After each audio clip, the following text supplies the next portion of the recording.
Penguasa Alam Kayangan. Bab 20. Judul, rahasia ini benar-benar menarik. Untuk 20 jarum pertama, penanganan Sin Awan sangat mudah dilakukan. Namun, saat keringat mulai muncul di keningnya, tangan kiri yang memegang jarum juga mulai bergetar. Selain itu, gerakannya jelas sedikit melambat. Sebelumnya, dia bisa menusuk satu jarum dalam satu nafas, tapi kemudian berangsur-angsur berubah menjadi beberapa napas. Setelah 30 jarum, dibutuhkan waktu lebih lama lagi. Jika Ning Savitri menoleh ke belakang, dia akan memperhatikan bahwa sementara Sin Awan sedang memberikan perawatan akupuntur, dia selalu menggunakan tangan kirinya. Dia sama sekali tidak kidal, dan bahkan tangan kirinya tidak lebih terampil. Sebaliknya, itu karena mutiara racun surgawi terkandung di tangan kirinya. Setiap kali jarum perak menusuk ke bawah, mutiara racun surgawi di telapak tangannya akan berkedip sekali. Setelah menggunakan jarum perak, kekuatan mutiara racun surgawi diam-diam memasuki tubuh Ning Savitri. Tentu saja, kekuatan ini bukan semacam racun, tapi lebih merupakan kekuatan pemurni. Mutiara racun surgawi memiliki kemampuan untuk memurnikan puluhan ribu racun di dunia. Selain itu, racun ini tidak harus merupakan jenis racun yang bisa berakhir mengambil nyawa, tapi juga termasuk racun yang merusak tubuh, dan juga kotoran yang tidak berguna. Namun, ini belum tentu sesederhana mencuci sumsum dan memotong arteri. Untuk menggunakan kekuatan mutiara racun surgawi adalah alasan utama mengapa ia memeras otaknya hari ini untuk mencari tahu bagaimana memberi pengobatan akupuntur Ning Savitri. Untuk mengeluarkan udara dingin dan membersihkan meridian hanya efek samping dan kepura-puraan. Apa yang sebenarnya dia lakukan adalah membuka pusat cakra bagi Ning Savitri. 1 menit berlalu, 10 menit berlalu, 1/4 jam berlalu. Semburan udara dingin perlahan naik dari masing-masing dan setiap jarum perak. Setelah setengah jam penuh berlalu, punggung Ning Savitri telah ditusuk oleh 54 jarum lengkap. Tangan Sin Awan akhirnya berhenti bergerak pada titik ini, tapi setelah berhenti bahkan setengah menit lagi, dia sekali lagi mengulurkan tangan, kedua tangan menari. Dia melepaskan setiap jarum dari punggung Ning Savitri dengan kecepatan yang tak tertandingi. Dalam sekejap mata, semua 54 jarum telah lenyap dari punggung Ning Savitri. Punggung giok Ning Savitri kembali bersinar terang putih, seperti batu giok putih paling murni. Di bawah teknik Sin Awan yang sangat terampil, tidak ada satupun jejak tersisa. Sudah selesai. Sin Awan, setelah melepaskan semua jarumnya, menarik napas panjang lega. Begitu semua jarum perak dilepaskan, Ning Savitri merasa seolah-olah dia mengapung di langit. Seluruh tubuhnya tak terlukiskan hangat dan nyaman. Hal itu membuat sulit baginya untuk percaya, melalui pengamatannya, ini memang tubuhnya sendiri. Dia kembali mengenakan bajunya dan segera menggunakan tenaga dalam. Seiring seni awan salju meluncur maju, dia hampir melompat ketakutan, karena tenaga dalam benar-benar ditransfer hampir pada saat pikiran itu terlintas dalam pikirannya. Kecepatan beredar di dalam tubuhnya menjadi penyebab sukacita, seperti berkali-kali lebih cepat dari sebelumnya. Bahkan setelah berlatih seni awan salju selama 4 tahun, dia masih sering mengalami saat-saat ketika dia tidak bisa mengendalikannya sepenuhnya. Namun sekarang, merasakan seni awan salju yang beredar di sekujur tubuhnya, dia benar-benar yakin bahwa dengan tubuhnya dalam keadaan saat ini, dia benar-benar bisa mengendalikannya. Kecepatan di mana seni awan salju diedarkan juga, sebagai hasil alami, ditingkatkan 1 tingkatan. Dia tidak memiliki banyak harapan tadi, jadi dia sangat terkejut dari lubuk hatinya atas hasil seperti ini. Pada saat yang sama, dia juga sangat terkejut. Mengejutkan bahwa segala sesuatu yang telah dibicarakan Sin Awan telah benar-benar tercapai. Selanjutnya, hasilnya lebih baik dari yang dia katakan. Dia percaya bahwa keadaan tubuhnya saat ini bahkan akan mengejutkan gurunya sendiri jika dia melihatnya. Sekarang, apa kau percaya padaku? Suara Sin Awan bergema di samping telinganya, tapi nampaknya sangat serak dan lemah. Ning Savitri kembali sadar dan menatap Sin Awan. Dia telah bersandar di kepala ranjang. Kening dan semua pakaiannya sudah dilumuri keringat dan kulitnya cukup pucat untuk menakut-nakuti, seperti baru saja selamat dari penyakit parah. Berpikir tentang bagaimana setiap jarum ditemani tenaga dalam, perasaan sakit tiba-tiba muncul di dalam hatinya. Perasaan yang mirip dengan ditusuk. Perasaan ini membuat pikirannya kacau, karena seharusnya dia tidak memiliki perasaan sakit hati pada orang ini sehingga dia hanya bisa berbagi status menikah dan tidak ada yang lain lagi. Aku percaya padamu. Aku percaya bahwa kau benar-benar seorang dokter ajaib. Ning Savitri menatapnya dengan tatapan rumit. Ternyata kau, yang telah diremehkan oleh semua orang di kota Klaten, sebenarnya memiliki kemampuan yang mengejutkan. Tapi, kau jelas tahu bahwa aku tidak memiliki kasih sayang untukmu.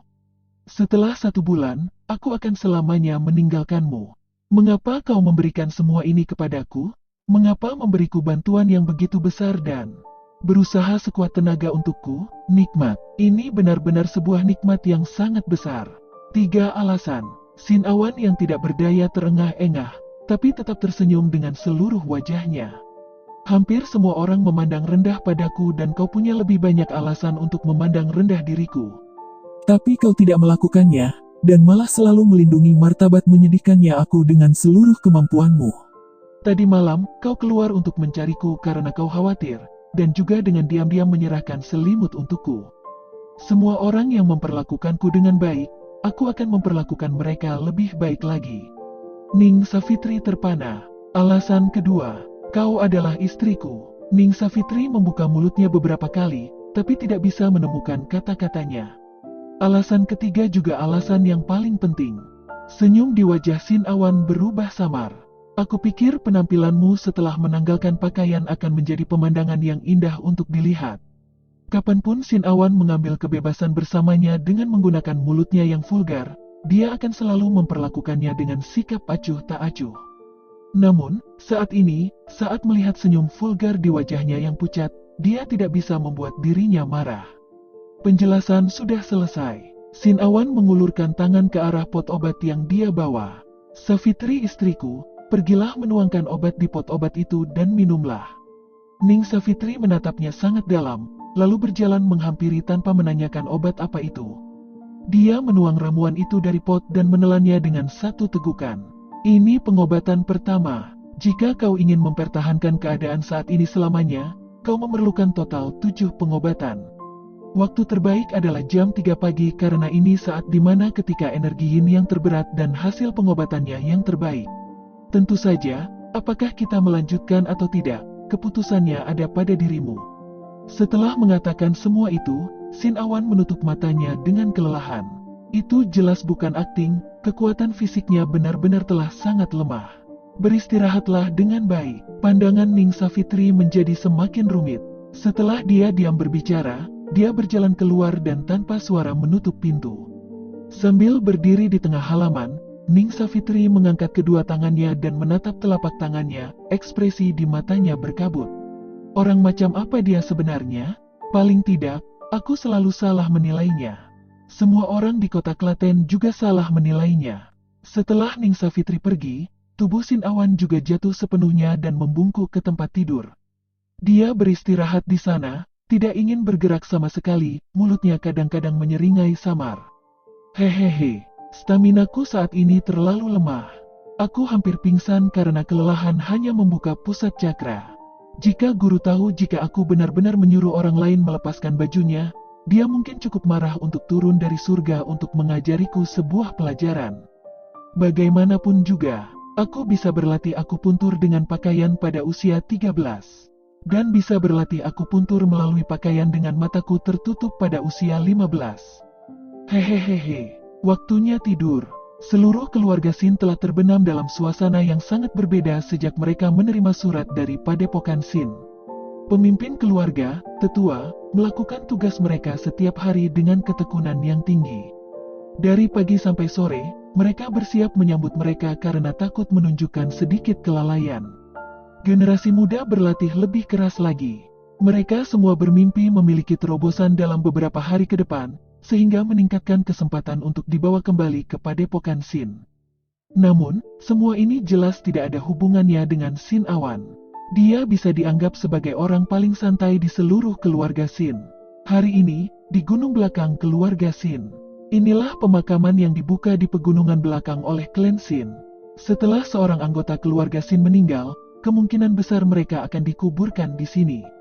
Sin Bejo diam berdiri di depan batu nisan, rambutnya yang putih, akibat dari banyak perubahan dan kesedihan, berkibar bebas karena angin. Angin bersiul, segala sesuatu yang lain sepi. Di batu nisan ini, dua kata Sin Agung terukir. Agung, aku tahu sejak plus kecil, kau bermimpi memenuhi harapan leluhurmu dan kembali ke padepokan Sin. Untuk melepaskan darah terbengkalai kita ini. Nah, kesempatan ini akhirnya tiba, hanya saja. Terlambat 16 tahun, ekspresi mata Sin Bejo berkabut. Dia kaku berdiri di sana, mulutnya mengucapkan gumaman tak disengaja, plus.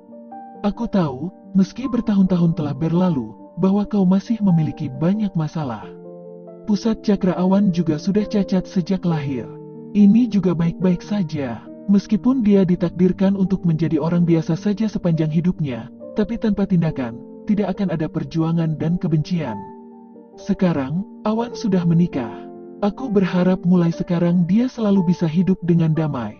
Meskipun dia bukan anak kandungmu, dia masih merupakan salah satu yang kalian selamatkan dan kehidupan anakmu untuk melindunginya.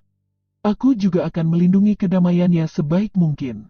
Srek, srek, suara yang tenang memasuki telinga Sin Bejo, mengejutkannya. Dia kembali sadar dalam sekejap dan memalingkan kepalanya, berteriak dengan suara rendah.